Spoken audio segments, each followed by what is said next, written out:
Daming rambutan. Rambutan. Kabilaw ng rambutan. So, hugasan natin. At kakainin na naman natin, guys. Magkano kilo ng rambutan sa inyo dyan? Dito sa amin, 120. So, ito ay more than 1 kilo. Rambutan. Tuklapin daw to. So, RR. Marami ng rambutan ngayon eh. And guys, so tikman nga natin yung kanilang rambutan na O, diba? Grabe guys, paborito ko talaga yung rambutan. Magkano ang kilo ng sa inyo? Guys, may tubig. Kalami kayo guys.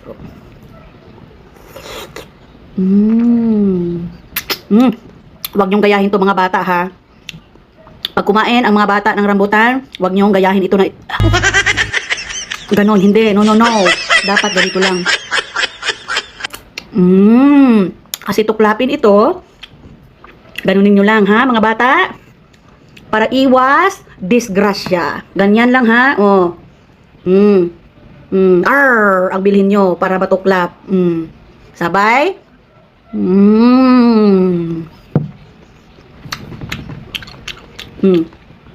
Pag hindi nyo kayang ganituhin at wala kayong kuko, ganito lang.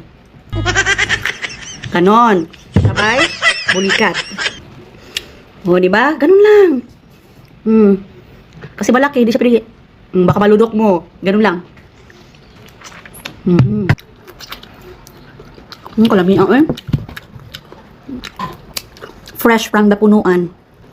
Gapula-pulag yun. Wajay bunog.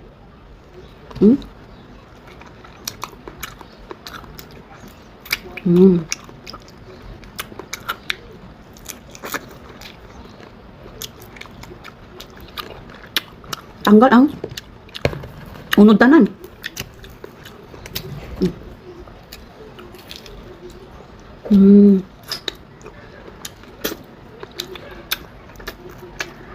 Mahurot na ako ni guys.